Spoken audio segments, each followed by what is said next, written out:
I'm Nelson Burton Jr. and this How to Bowl home video cassette is designed especially for those individuals who wish to improve their performance and understanding of the game.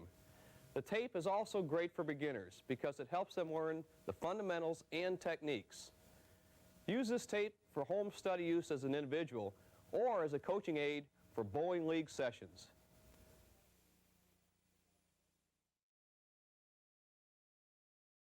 No sport would be complete without etiquette rules, and bowling is no exception. There's 5 basic rules you should follow when you're in league play or any other time. Number 1, use your own bowling ball. Bowling rules say that you're not allowed to use anybody else's ball anyway, so don't violate the rules. Use your own ball. Number 2, be ready when it's your turn to bowl. Nothing is more inconvenient to your fellow players than not being ready to bowl when it's your turn. Don't be in the bar or some other place when you're supposed to be up on the lane. Also, if you're late and not ready to bowl, it's an inconvenience to the league that follows you. They'll end up way too late, and it's just such a tremendous inconvenience, especially for the late bowlers. Number 3, only one person on the approach at a time. Don't be fiddling around with 2 or 3 people on the approach. This is also illegal, and remember, that approach is yours for your complete frame until you've either made a strike or spare or the frame's been entered in the box score. Number 4, and this is very, very important, give right away to 1 lane on the right and 1 lane on the left. That means if I'm up on lane 2, the individual on lane 4, he's ready to go, he should be able to go. On lanes 3 and 1 should wait till you're finished your frame. And number 5, and probably the most important, is confine your body English to your own approach area. Nothing is more dangerous in the sport of bowling than to move off your approach and run into somebody while they're making a shot. It can cause any kind of injury and damage, also interference, which makes an illegal shot.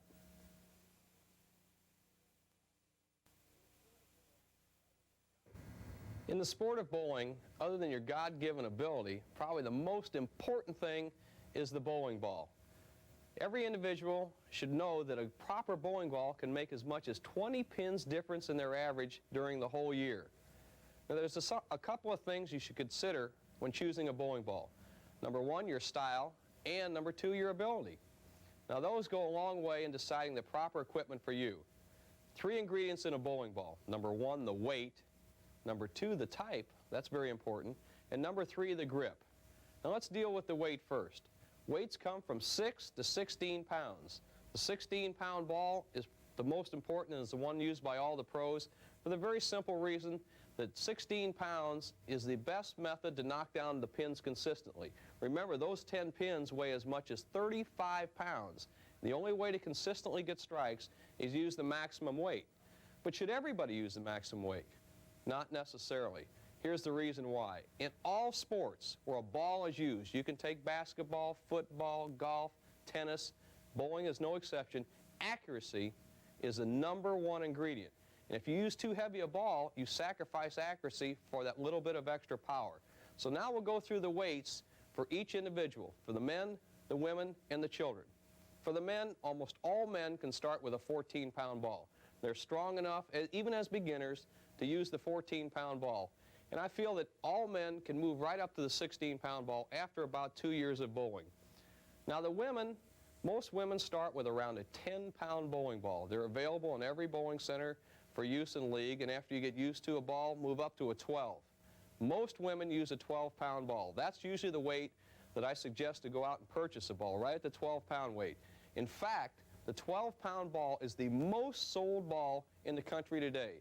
Women can still get accuracy with that 12-pound ball, not hurt their hands, and still get enough power to knock over the pins.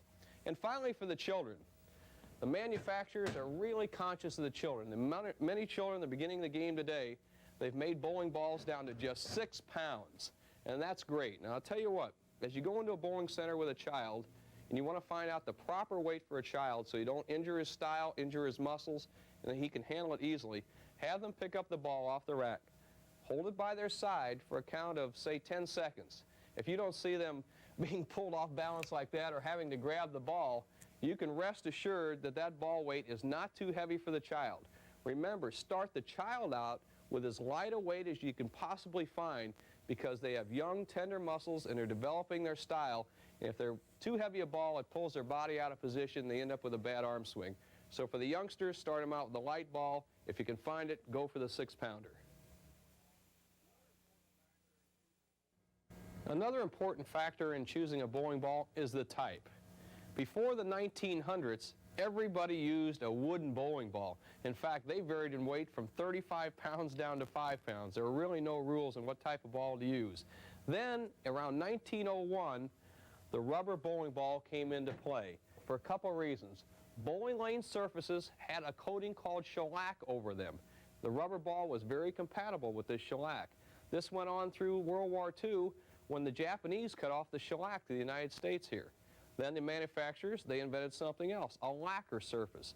The rubber ball was compatible on the lacquer surfaces. But then around 1960, the lacquer surfaces began to go out, and the surfaces we have today, the polyurethane surfaces, came in. Now the rubber ball didn't work good on the polyurethane surfaces, so the manufacturers came up with the plastic ball. Now the plastic ball was the ball of the 1960s and on into the 1970s. And then along came the bowling ball that you see most of the pros use today, and that is the polyurethane bowling ball. Now I'll go through the two balls that I believe are best for today's surfaces and tell you why, and you can make your choice. The polyester or plastic bowling ball that we saw come in the 1970s is an excellent bowling ball. It bowls well on almost all the polyurethane surfaces and the synthetic surfaces we see today. There's a number of good things about it. Number one, it's of medium price, and it's available in all colors and all weights. The biggest drawback to the polyester bowling ball is that it is susceptible to cracking and sometimes chipping. Now remember, you can plug it up if that happens, but you hate to go through that time and time again. The ball that most of the pros use and most of the tournaments are won with today is the polyurethane bowling ball. This is also from the polymer family, like the plastic ball, but it is much harder and much more durable than the polyester bowling ball. The biggest assets to this bowling ball are three things. Number one, it hits almost all the lane surfaces we hit today. A little bit of the lacquer surfaces that are still left around, the polyurethane surfaces, which most all of you bowl on, and the new synthetic or artificial lanes that are coming in today. The second asset is its hooking power. It hooks a little more than almost any of the balls made before. And the third asset is that it is very, very durable. It's hard to chip or crack this ball. Now the biggest drawback for all of us is naturally one thing that's anything that good in the United States is the price. It's a little more expensive than all the other bowling balls on the market today, but I think it's well worth the price. You make your choice. If you bowl with a polyester ball and like the lighter weight and colors, by all means use it. For the avid bowler, especially the guy who is or woman who is aspiring to get up to that 200 average, I recommend the urethane ball. The third element you need to decide on when buying a bowling ball is the grip. There are three basic grips in the sport of bowling. The conventional grip is indicated by the green tape. That's where the fingers are inserted down to the second knuckle. Now the drawback to this grip is great for accuracy, but it really is very marginal on the power because your hand is too cramped. The second type of grip is a semi-fingertip grip, as indicated by the red tape. That's the grip where your fingers are inserted down between the first and second knuckle. And finally, the third type of grip is the full fingertip grip. That's the grip where the fingers are inserted to just the first knuckle, as indicated by the blue tape. Now you have three grips to choose from, but I'll give you my recommendation and what I've found that most of the great pros over the years have used. They've used the semi-fingertip grip because this is the best grip for easiness on your hand, for maximum control, and for maximum power. The semi-fingertip grip, remember, the fingers are inserted just between the first and second knuckle. And look at the power you have with this grip. Look at the 16-pound ball, roll it right on the tip of your fingers, right there between the first and second knuckle. But watch how easily my fingers come out of the ball. Tremendous control, yet easy on your hand. Now, the fingertip grip is fine for somebody who bowls all the time, but remember, most of the top pros have always used the semi-fingertip grip. Now you have the three elements for you to choose from: the weight, the type, and the grip. I recommend that you go to your pro shop, see your certified pro ball driller. Let him work out what's just right for you. Remember, he can tell you the right weight, the type grip, and the type surface that you need in your bowling ball. Also, you do not have to purchase a new bowling ball. There are many used bowling balls that have been plugged up that can be re-drilled just to your style. An often overlooked piece of equipment in the sport of bowling is the bowling shoes. They're probably one of the most important elements in the game. Now, when you go into a bowling center, you can rent shoes, rental shoes, and they're good quality. The biggest drawback is they're made for both left-handers and right-handers. They have leather both on the left sole and the right sole. I recommend that you invest, and I mean invest, in a good pair of custom shoes. All the manufacturers make them, and what they do for you over and above the rental shoes is very simple. Number one, if you'll notice the slide sole, it has a custom slide sole with these little bitty holes in it, which makes the sole accommodate all sorts of approach conditions, whether it be in New York or Milwaukee or New Orleans. You'll be able to slide smoothly. Second, notice this corrugated heel. This heel allows the air pressure to flow out and under the heel so you don't stick at the foul line. And often overlooked is the right foot or the pivot foot. Notice how it has rubber in this area and that rubber or leather toe, which is important because as you push off at the final step, this touches the lane and gives you the power to push through the shot and make an excellent shot. Now, one other thing that I often see in bowling around the country is the use of powder. Sometimes people walk back on the carpet and build up static electricity on their shoes, or they have a soft heel on their shoe, and to the inconvenience of everyone else, they stick a little bit at the approach. They come out with a little talcum powder, and here they start throwing it down there on the floor, rubbing their foot in there. Now, this is not only dangerous to the other people bowling, but it's also illegal. You're not allowed to do that in the sport of bowling. If you see that happen in your league match, you call the proprietor and have that individual stopped immediately. Another important part of equipment in the sport of bowling is the gloves. Now, there's two basic types of gloves. One, the palm glove that has a device right there in the center of the palm that helps you fill out the center of the ball and keep a good feel all the way through the shot. When you put your hand in the ball, usually your hand will come off the ball and there's no feel between the ball and the hand. There's a little pad in here, you see it right there, that'll fill out that feel and keep that ball feeling nice and comfortable in the proper position on your hand. A device used by many of the top pros. The other device is the wrist device. This is designed for the women bowlers, basically, because they have the most trouble with their wrists flopping back or not staying in the proper position all the way through the shot. What you do is you put it on tight, it goes up all the way over the wrist, and what happens is many women, when they push the ball away, they have a tendency to flop back. This wrist device will hold that wrist in a nice, firm, strong position all the way through the shot, so you get a good lift on the ball. Now, you've got your wrist device, you have your hands device, but you always have to keep a good feel in a bowling ball. If you watch the Pro Bowlers Tour on TV, you'll see something that the pros do all the time. You notice in my ball right here, I have some tape in the back and a little gripper in the front. I like to put the gripper in the front for feel, but your hand goes up and down. One week you may be a little heavier than the next, one week it may be hot in the bowling center, one week your hand may go up, one week down. What you have to do is be able to adjust the size of your thumb hole to keep that real good feel in the ball. So just take some electrical tape, buy some good electrical tape. I use number 33 here, and it's not a commercial, but it really is the best. It doesn't get too sticky and you can take it in or out. I put it right there in the back of the ball to tighten that hole up and keep it nice and comfortable. You always see the pros do this. And the last piece of equipment that we use to keep a good feel is the rosin bag. Remember, don't get it on the approach. It's illegal to use it in the settee area, but pot a little bit on your hand just before you go up to make your shot, and you get that real good feel in the thumb hole. So remember, use whatever wrist device works good for you, but an absolute must is that tape and scissors.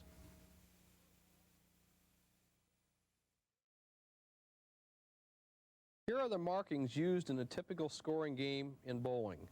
An X represents a strike. A diagonal slash represents a spare. F in the box represents a foul when somebody went over the foul line.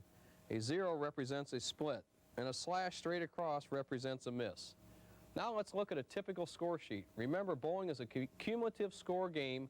A strike is 10 plus the next 2 balls, and a spare is 10 plus the next shot. In this first frame, I knocked down 7 pins in my first ball, but it was a split. Let's say the 4, 6, 10, as indicated by that 0 up in that right-hand box. That indicates a split. Then I went for the split, missing all the pins, as indicated by that little slash across the 0, and my cumulative score for the first frame was 7. Now into the second frame, I threw the ball really well, and I got a strike, as indicated by that X up in the box. Now remember, a strike is 10 plus the next 2 balls rolled down the lane. I came up in the 3rd frame, and lo and behold, another strike. 2 in a row we call the sport of bowling a double. Now let's remember these 2 strikes. The one in the 2nd frame is 10 plus the next 2 balls. The one in the 3rd frame is 10 plus the next 2 balls. So as we come into the 4th frame, we'll have to trail back into the score sheet. I got 8 on my first ball in the 4th frame, as indicated by the 8 up there on the score sheet. Now that reflects the score in the 2nd frame.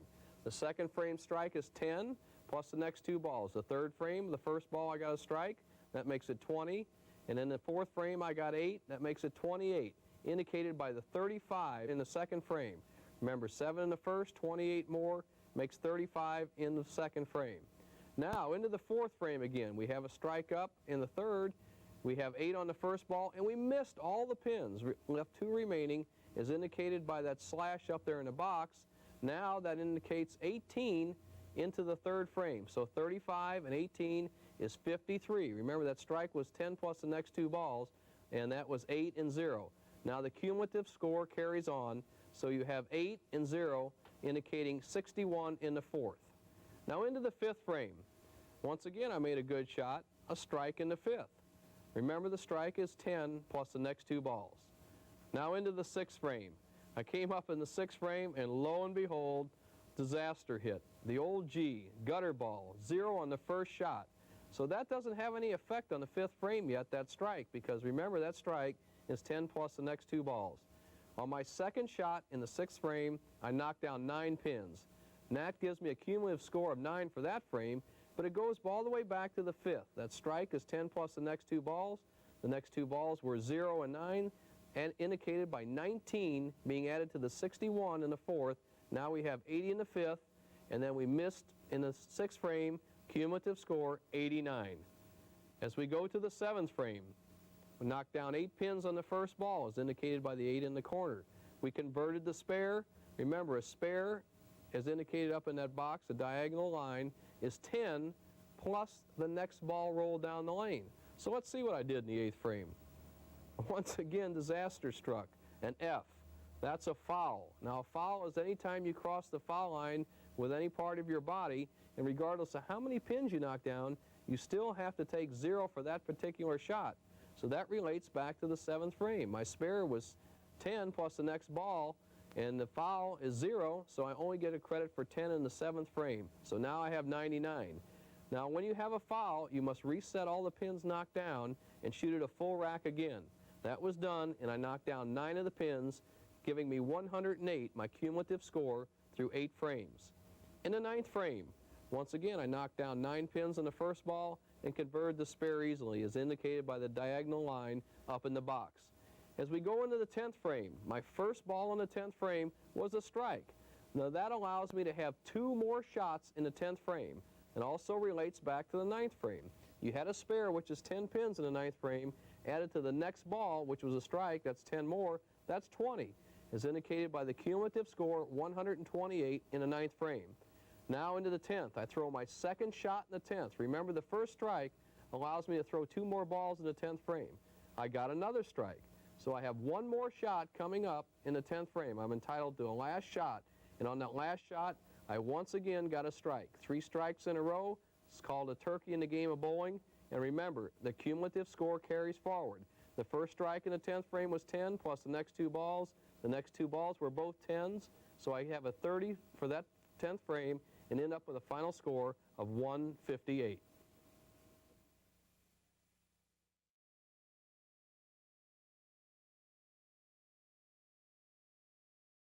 The setup and the approach are the 2 most important elements in the game of bowling.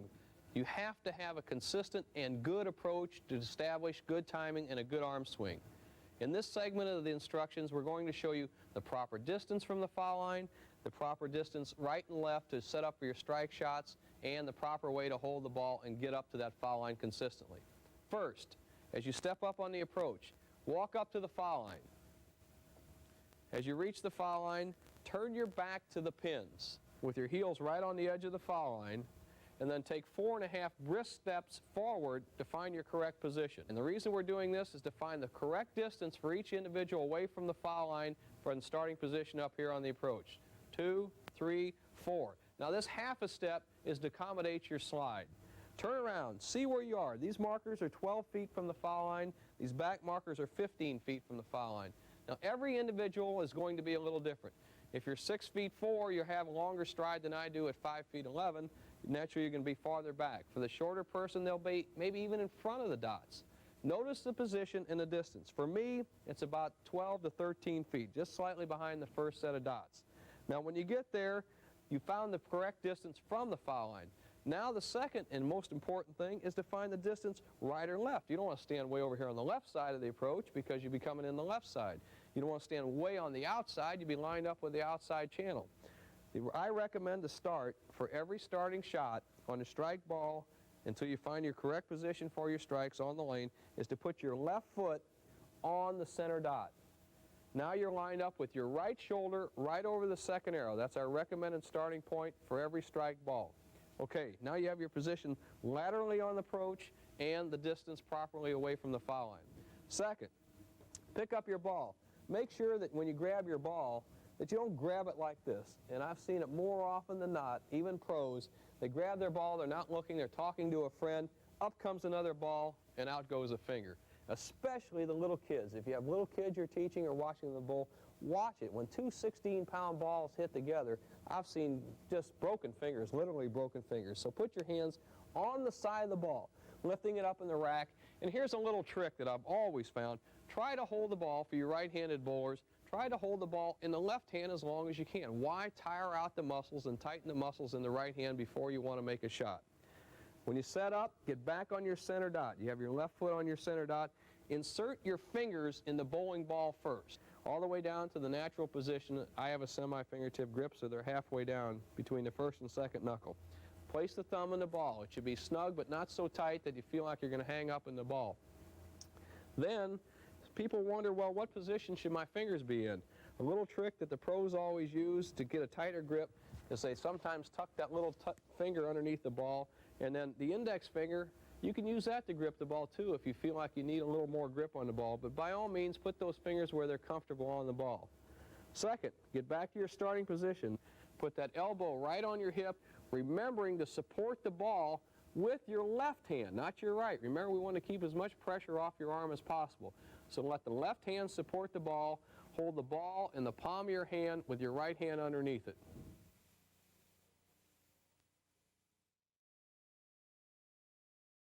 The most important movement in the game of bowling is the push-away, the first step in the push-away in a 4-step delivery. The reason being is that it sets up your timing for your arm swing and your release, so that if it's not in time, everything else is going to be out of kilter. Now remember your proper distance from the foul line. For me, it's just a little bit past the 12-foot mark here on the approach. I'm about 9 inches back, but remember, my left foot is on the center dot, so that my right shoulder is lined up with my second arrow strike target. Now, the mistake that many amateurs make, instead of pushing the ball away in the correct time, they get nervous and they just start walking like this and they'll push the ball away. You can't push it away, swing it, and get it all through unless you push the ball away at the correct time. The second mistake I see a lot of amateurs make, instead of getting the ball out, as I'll show you in 1 second, they just drop it down here like that. See how it pulls on your shoulder and pulls you out of position? The proper way for the 4-step delivery is to push the ball out and the leg extend out at the exact same time. Watch this. I push the ball out. As the arm hits the apex of the swing, of the push away, the foot is extended all the way out. Let me go through that again. Push the ball out with the right foot, and they should extend out and meet at the exact same time, holding the left hand still underneath the ball until we go into the second part. Now, a lot of you will say to me, hey, Bo, I see all the pros using 5-step delivery. Well, I'll show you why, and I'll show you how you can move into the 5-step delivery after a few months and a few games of basics 4-step delivery. To do the 5-step delivery, just back up another 12 to 14 inches on the approach. In a 5-step delivery, all it does is allow you to have a little more momentum to the foul line and a little more speed control on the bowling ball. And if you watch me, the 5-step delivery is really not much different than the 4-step delivery. You set up the same here, and you walk with your first step naturally being your left foot instead of your right foot. And all this does is give you a little momentum. Watch how the left foot goes out, and now right, I'm right back into my 4-step delivery. Okay, I'll go through that one more time. For the 5-step delivery, back up an extra foot or so on the approach. Left foot first, and that gets the body movement. Don't bend the shoulders, then push out and lock that arm out at the apex of the push-away.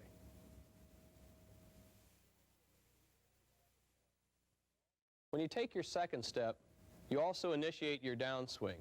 We'll go through it again. We've set up here on the approach with the left foot in the center dot. We've also made that first step, that push-away, with the ball extended. Now becomes a very, very important part of the game.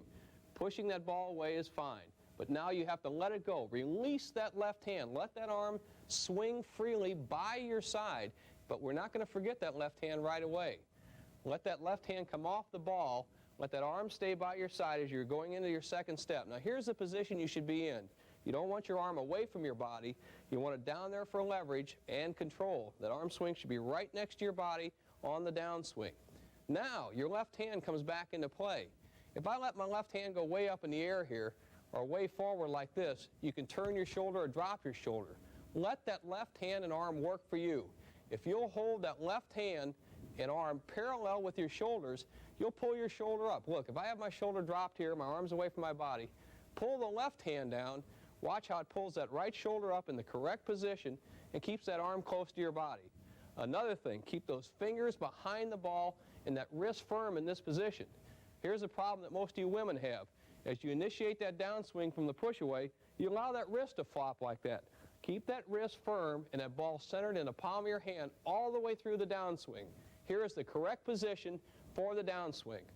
Left arm parallel with the shoulders, right arm right next to your body, and hand underneath the ball. The third element of the approach is the backswing. We've been through the first element, the push-away, the second element, the downswing, and here's the third element, and that's the backswing, your third step. There's a lot of mistakes that are made in the third step and the backswing by pros and amateurs alike. Number one, they get their shoulders too far forward. They're down in here because then they're going to release the ball into the floor on the next step. Number two, they let that left arm get forward. Hold that left arm back in a proper position. And here's a mistake that a lot of them make. They're coming into the backswing. Here we go. They're up here. Allow that arm to go at natural height. I recommend somewhere around shoulder level. Let it come back in here, but don't let that hand move left or right. Keep that hand without movement at the top of the swing. Now you notice this towel underneath my arm. Your arm should be close enough to your body at all times to support a towel or something on your arm and it doesn't fall out. Don't allow that arm to wander where the towel would fall out in here. Keep it underneath, keep it locked in. Now another important element and a little trick that all the pros use is keep that index finger behind the ball. This is a reminder not to turn your hand on the backswing or flop that wrist down into a weak position. Remember this now. Keep the hand behind the ball and let the arm swing go to a natural height.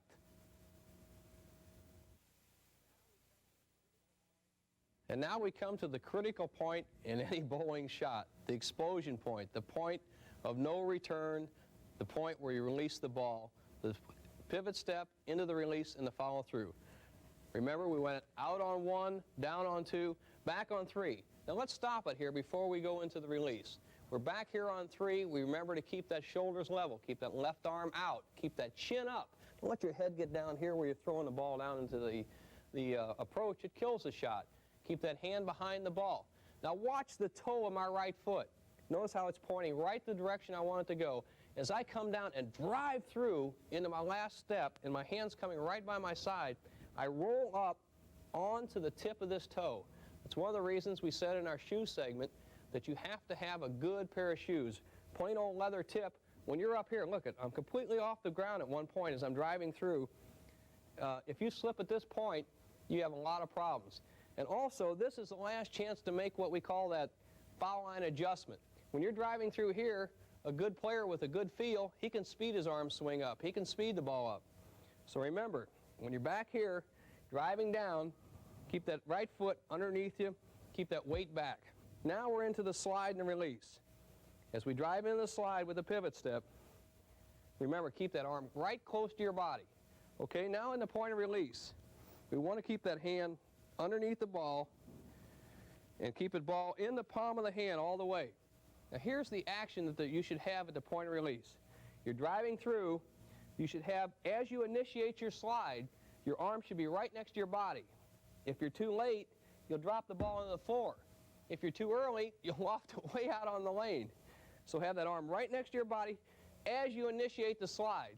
Now you don't want to just come to a dead halt with no slide at all. A ball should be released in the slide. All right, now the releases. We said keep that hand underneath the ball. That allows that wrist to do the action and give you the power. If you're over here, you have no power. You top the ball. If you're over here, the ball will spin and you'll go over the top of it again. Keep your hand underneath the ball all the way through the point of release. Now you have it close to your body. Now the thumb should come out around 12 o'clock. If you had a clock, this would be 12 o'clock. Let that thumb come out there.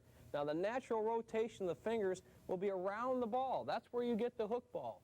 You don't want the thumb to come out at 12 o'clock here and have the fingers come straight through the shot. You want them to rotate naturally around the ball. Watch my hand. I'm holding pressure on it. As soon as I relax it, it rotates around the ball. That's just the human nature. If you put your hand in that position at the point of release, you'll get the perfect release and the perfect roll. Thumb will come out at 12. The fingers will rotate from 6 around to 3 o'clock. That's the perfect release for the good semi-roller.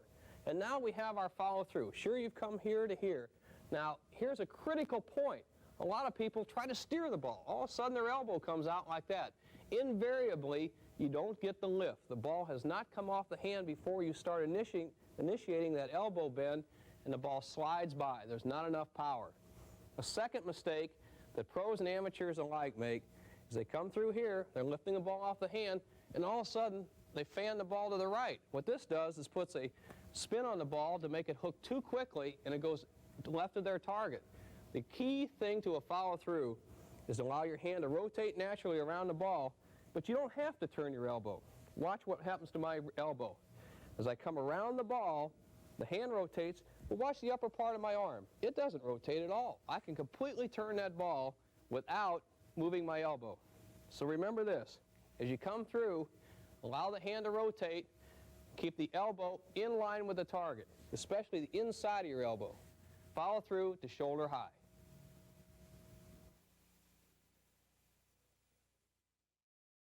There are 3 basic releases that are effective in the game of bowling: the full roller, the semi-roller, and the reverse hook or backup ball. Now all 3 of these releases track or wear the ball in a different portion of the ball.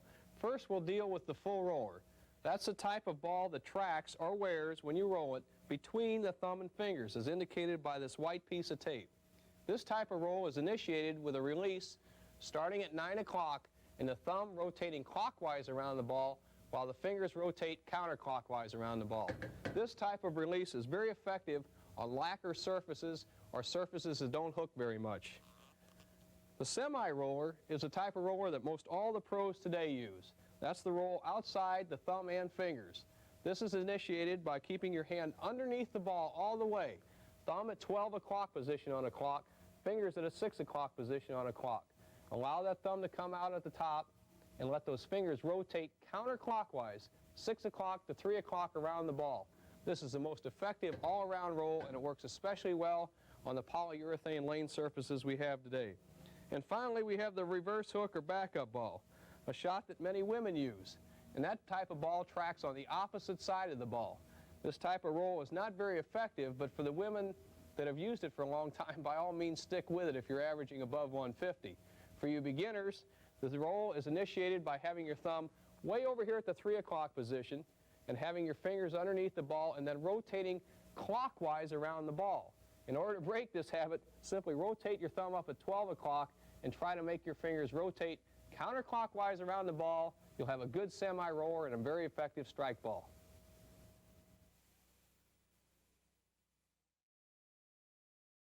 This next segment of our videotape is probably the least understood by amateur bowlers and even some fairly good bowlers, and that's how to play the lanes and how to spot bowl. Number 1, we're going to deal with the strike ball. As I said before, we found our strike position on the approach, which I recommend to start from around the 20th board to the center board on the lane, and line that right shoulder up with the second arrow. Now the reason we say the second arrow is for a couple of reasons, more than just one.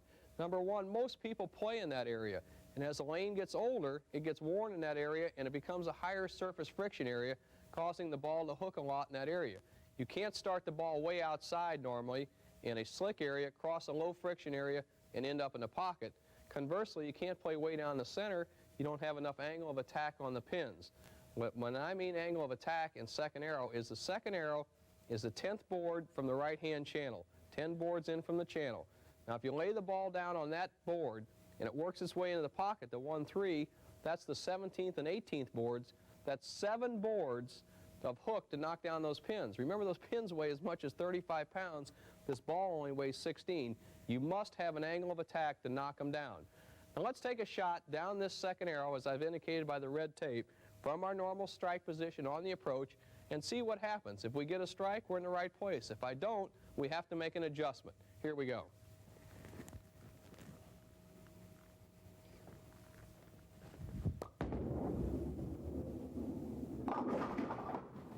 Okay, that's pretty obvious that this lane is hooking more than a normal lane.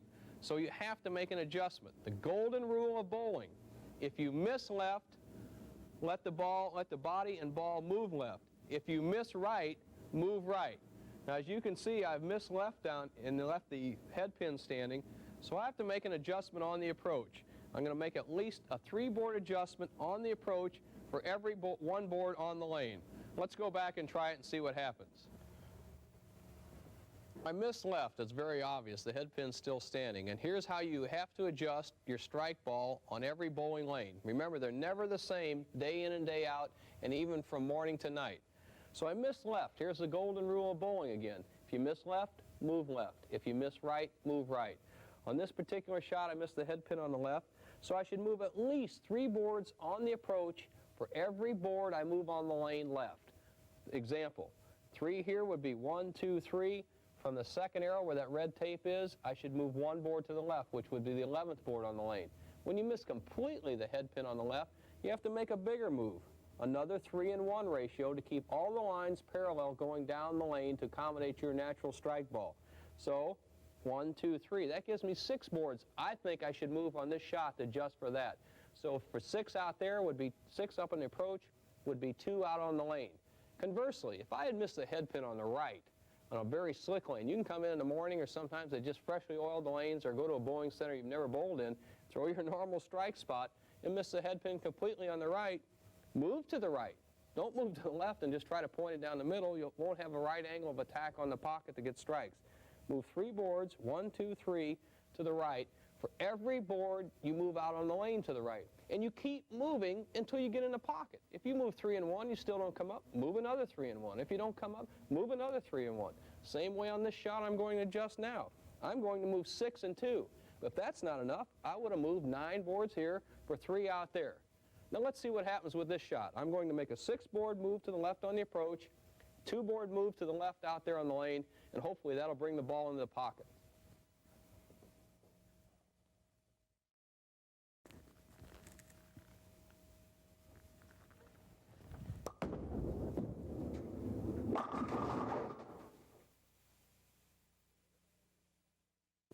In this segment of our instructional tape, we're going to deal with the most important part of the game of bowling. Regardless if you're a beginner, an intermediate player, or a superstar on the Pro Bowlers Tour, we all leave spares.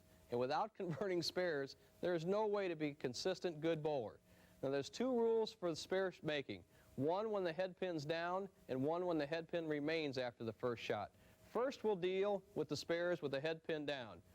For instance, if you leave a spare on the left-hand side of the lane, such as the 7-pin, you move to the right-hand side of the approach to maximize your angle to convert spares on the left side of the lane. I'll show you. I have the 7-pin standing. I move to the right side of the approach because the 7-pin is on the left side of the lane. And the important thing to remember, which makes spare making so simple, with the head pin down, all that you have to do is remember to use the 3rd arrow from the right-hand channel. Aim at the pin. Draw an imaginary line with your eyes. Look at the pin, the 7-pin. Look at the 3rd arrow, and like a rifle, line it up. Look where your feet are standing. I'm indicated that by this red tape, lined up with the red tape going over the 3rd arrow, and throw a nice, simple, straight ball over the third arrow to the spare. There's no use throwing power or a lot of turn at a spare because all you have to do is touch it to knock it over. Watch this shot. Straight over the third arrow and into the 7-pin.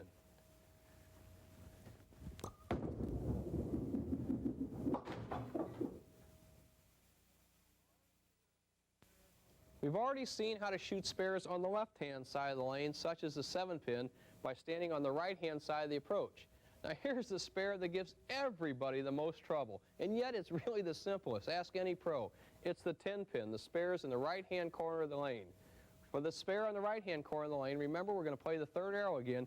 Throw a simple straight shot from the left-hand side of the approach, following through directly towards your target.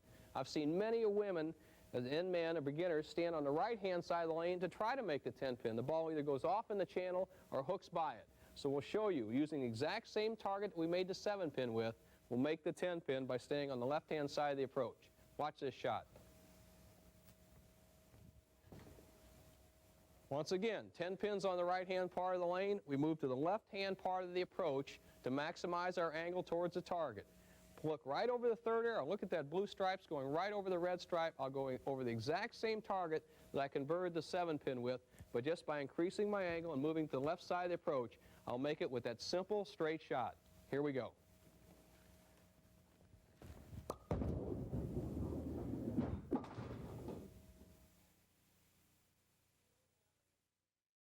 I've shown you how to make spares with the head pin down over the third arrow. And I've shown you how to make spares with the head pin still standing over the second arrow. But the most common spare leave where you have more than one pin up is the 2, 4, 5 combination. And this is the one exception to the spare rule. To make this and avoid the chop, what we call taking the 2, 4 off and leaving the 5 with the ball breaking into it, we shoot the shot straight down the 5th arrow or the left-hand side of the lane. We move to the extreme left, just like we were going to make a 10-pin or a spare on the right-hand side, face our shoulders towards the 2, 4, 5, and throw a hard straight shot to avoid the chop. Watch this.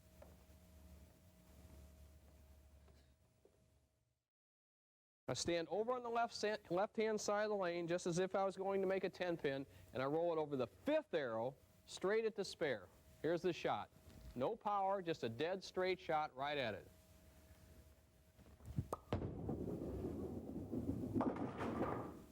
That's how to make the 2, 4, 5, the one exception to spare making in bowling. I've just shown you how to make spares over the third arrow when the head pin's been knocked down on the first ball. Now, if you leave the head pin standing after your first shot, there's a very simple rule in the game of bowling to make all spares with the head pin standing. And the rule is this. You throw the ball right over your normal strike target that you were using for a strike. On this lane, it was the second arrow, as indicated by the red tape. And you just move 5 boards to the right on the approach from your original strike position on the approach. As you can see, I've left the 1-2 spare combination. Now, I want the ball to hit on the left side of the head pin in the 1-2 zone. So I'll make my move. Here's where I stood for my original strike shot, right there. Now, 5 boards to the right on the approach, 1, 2, 3, 4, 5, is indicated by that little piece of tape and arrow. And all I have to do is throw the ball right back over my original strike target. Watch this. It's really easy.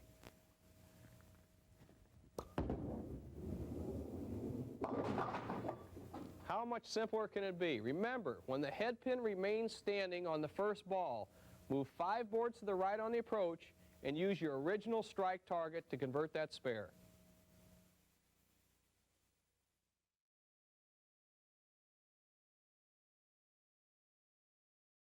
You've learned all the fundamentals of bowling, and now we have to put them into practice. And a lot of people just don't know how to practice. They go out there and they just try to throw strikes and strikes and strikes, and even miss spares. I've seen people throw the ball, they don't get a strike, just push the button, wipe off the spare. In this segment, we're going to show you how to practice, get the most for your money out of your practice, and how to improve your game. First place, remember we had the center of the approach right down here as the basis for our strike target, the center board. This is where we line up with the second arrow. But all of us know that you cannot play every lane right down the second arrow. Some lanes are outside, some lanes are inside. The outside lane being somewhere around the first arrow, the inside trajectory someplace around the third arrow. You must practice all 3 of these types of shots in your practice session. So I recommend after you warm up 8 to 10 shots, just like a baseball pitcher. When they pull somebody out of the bullpen, they just don't grab him out of the dugout and say, here, go in and pitch. They let him warm up for a while. Same way in bowling. Get to the league a little earlier, or your practice session, warm up 8 or 10 shots before you go full throttle. Then we'll practice the outside shot. From your basic starting position in the center, move approximately 10 boards to the right and line up over the first arrow and throw a harder shot straight down.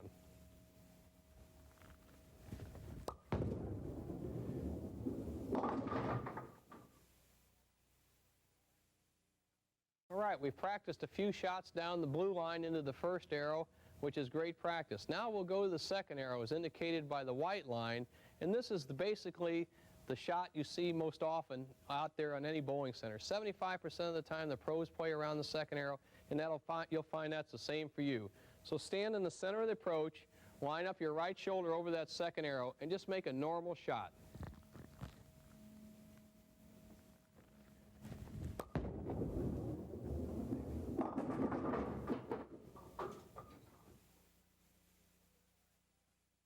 And the third type of shot you should practice is the inside shot around the third arrow, as indicated by the red tape leading to the arrow. This shot works most often when you bowl in a late league and the bowling center has had a lot of play on it during the day, causing the lane to hook quite a bit. Move to the left side of the approach and throw your normal strike release, but allow it to go out over the third arrow and let the dry lane bring it into the pocket. Watch this shot.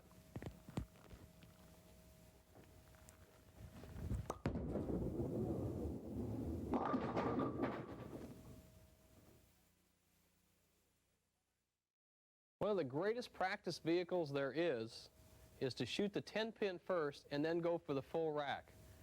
Now I mean that. Shoot the 10-pin first, then shoot for the pocket. What this does is increases your accuracy and your discipline, and it still allows you to shoot for a strike ball in the second shot. Watch what I mean.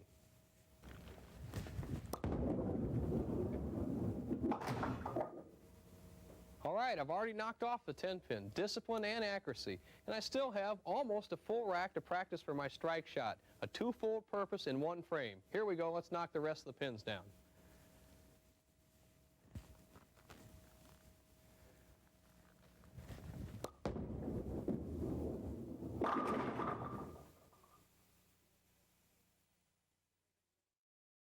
You can make your own checklist for practice, but try the ones I've recommended. 8 to 10 warm-up shots before you really try to turn it on. Try the outside shot around the first arrow, the medium shot around the second arrow, and the inside shot around the third arrow. And also that great practice vehicle of knocking off the 10-pin for accuracy and discipline, and then shooting for the strike on the second ball. And finally, when you're in league play, watch your fellow competitors and watch your own teammates. Many times they'll show you the proper strike line, especially when one of them's red hot.